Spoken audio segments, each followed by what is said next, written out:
Fala galera do canal Dev Init. Eu tô aqui hoje trazendo o primeiro vídeo da série de curiosidades do mundo da programação.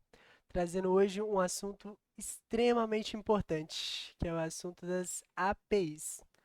Vou explicar para vocês o que significa a sigla, para que serve uma API, onde é usada e vou dar alguns exemplos para vocês. Vamos lá, gente. O que é uma API? API é uma sigla para Application Programming Interface, que é um termo em inglês para interface de aplicação de programas. É uma ferramenta essencial para que sistemas, no geral, se comuniquem com outros sistemas maiores para pegar dados deles e fazer essa integração entre sistemas. Eu vou explicar melhor para vocês. É usada geralmente para fazer uma ponte entre um sistema maior, geralmente um YouTube, uma Twitch, um Facebook da vida, com um outro site, um outro aplicativo que quer pegar informações desses sistemas maiores. A API ela recebe a requisição, ela faz essa ponte, recebendo a requisição desse programa ou desse site menor que quer pegar uma informação, por exemplo, do Facebook. Ela manda a requisição para o Facebook autentica, dá um retorno para a API e ela retorna para a aplicação o que você pediu. Claro que com as devidas autenticações, os devidos parâmetros, mas ele retorna o que você pediu dentro dos conformes. Lembrando que tudo que é pego por essas APIs é sempre previamente autenticado. Tem sempre um códigozinho de autenticação, um token que eles falam, ou alguma outra forma de autenticação, para garantir assim a segurança tanto do servidor quanto do cliente.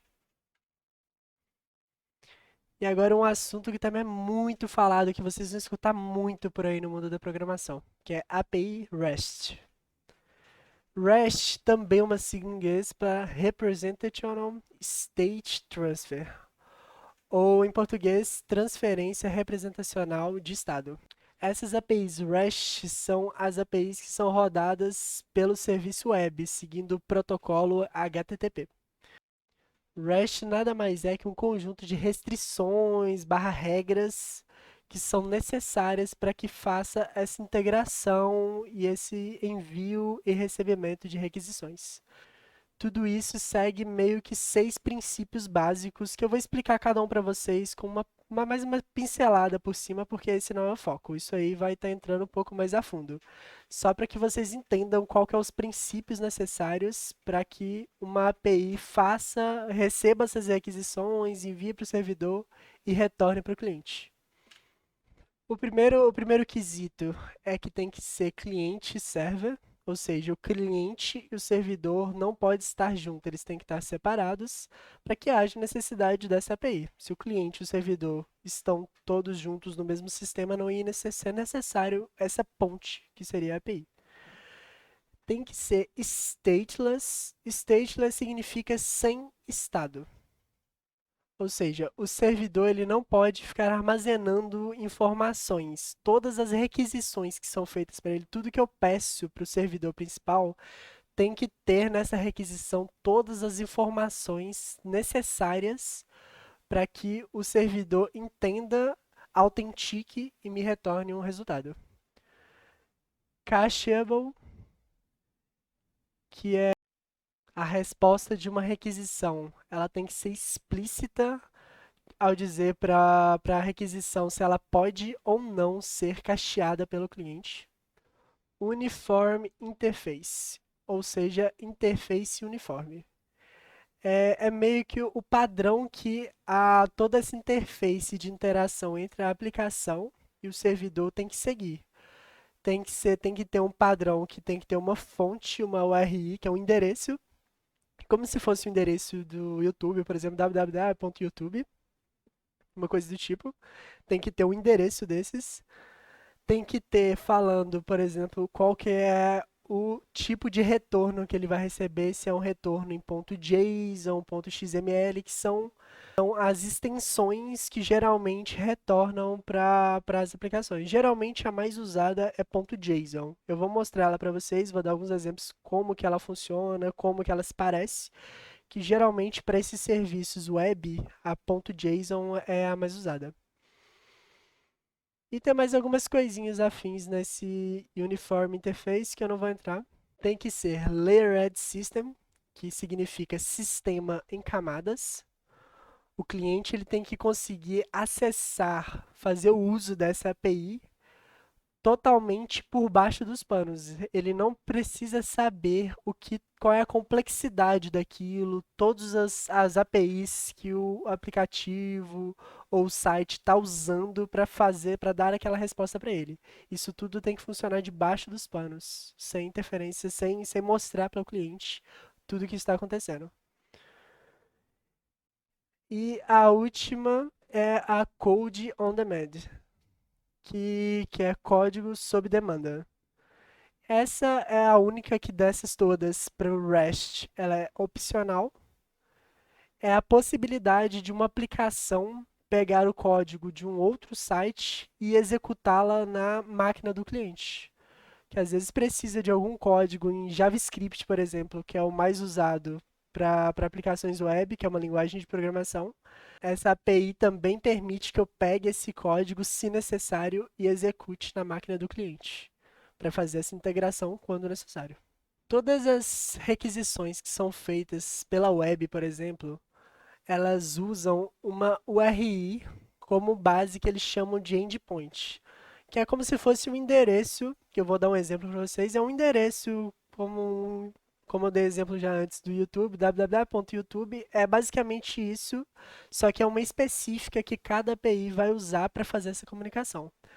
Aí, para o programador, para aquele site fazer essa comunicação, eles pegam esse endereço, complementam com alguma informação que geralmente vem descrita na documentação da API, como tem que ser feita essa complementação, para que tenha a resposta da requisição que o programador está pedindo, que o site está pedindo. Aí eu vou dar alguns exemplos para vocês também.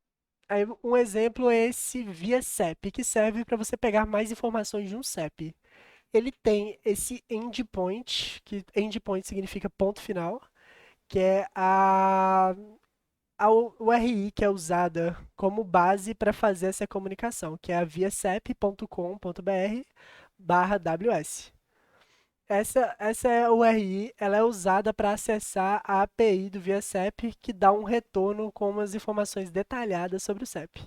Aí, por exemplo, essa API de buscar CEP, para você usá-la, você vai pegar esse seu URI, que o site disponibiliza para você, que é viacep.com.br/ws, e vai completá-la. Depois do barra, você vai colocar o CEP que você quer, que eu representei como CEP aleatório, o CEP que você quer saber mais informações. Depois você vai dar barra de novo e colocar o formato que você quer receber essa informação. Geralmente o formato mais usado é o JSON, que é um formato que vocês vão ouvir muito falar, você que vai estudar como web designer, qualquer coisa relacionada a HTTP, você vai ouvir muito falar de .json, que geralmente ele é muito usado. O retorno desse JSON, isso aí você está mandando a requisição. Aí a API vai receber, vai autenticar essa requisição e vai dar um retorno para você. O retorno desse .json vai ser mais ou menos isso aqui.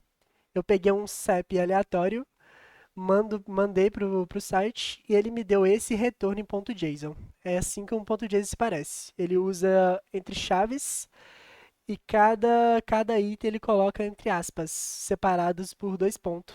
É como se fosse para quem já tem mais conhecimento, é como se fosse um dicionário dentro de Python. Funciona da mesma forma. Aí dá para você iterar, pegar cada informação da forma que você quiser. Tudo vai depender de como você vai programar. Basta como você, como programador, você estruturar o seu código para ver como que você vai pegar essas informações que vão voltar para você no JSON e como que você vai usá-las. Aí tudo vai depender de você, vai depender do seu código. É isso que no mundo dos programadores eles chamam de consumir a API. Consumir uma API nada mais é que usar suas informações para algo. Aí tudo depende da necessidade do programador e da necessidade da empresa que está pedindo. a criação daquele código e etc. Apesar de Vue Web ser o uso mais comum das APIs, que é a forma que você mais vai ver APIs, não é só via internet que isso ocorre. Isso pode ocorrer ocorre de N maneiras. Pode ocorrer, por exemplo, dentro do próprio Windows, que o Windows ele disponibiliza APIs para que os programadores possam criar aplicativos que tenham esse acesso por exemplo, ao gerenciador de tarefas, ao e-mail, a coisas que são nativas do Windows.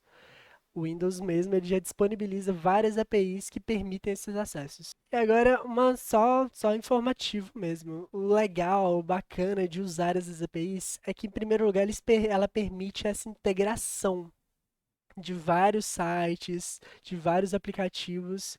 Isso acaba que conecta ainda mais a gente. Por exemplo, quando você vai a algum site aleatório, qualquer site, e tem lá a opção logar com o Facebook, logar com o Google, para fazer esse login, o site está usando a API que foi disponibilizada pelo Facebook, pelo Google, para que ele consiga mandar uma requisição, pegar as informações que ele precisa para realizar esse login, mandar de volta essas informações para o site que você está acessando e usar essas informações para fazer o seu login no site. Então, tudo que você vê que faz essa integração entre sites, fazendo login com Facebook, com Instagram, com LinkedIn, tudo isso está usando uma API. E a segunda parte interessante é que, assim, essas plataformas que disponibilizam esses dados também têm um controle e uma segurança do que eles estão disponibilizando. Eles permitem essa integração, mas sempre controlando para nunca dar informações demais. Porque pensa, se pegasse, por exemplo, o Facebook disponibilizasse todas as informações e você que não leu direito o que ele estava perguntando, o que estava falando, o que está disponibilizando, você foi lá e só clicou no aceite. E automaticamente o site tem acesso a todas as suas informações. Seria um pouco perigoso, não acha? E é esse o controle que as APIs também fazem, um controle de segurança, tanto para você quanto para o servidor. E é isso, galera. Aqui foi mais um vídeo do DevNit, dessa série que está começando agora de curiosidades do mundo da programação. Sigam as redes do canal que estão aí na descrição do vídeo, também estão aí na tela, que é o Facebook DevNit, o meu GitHub, que é LucasHB Dutra, e o Instagram DevInit Oficial. É isso, galera. Muito obrigado e até mais.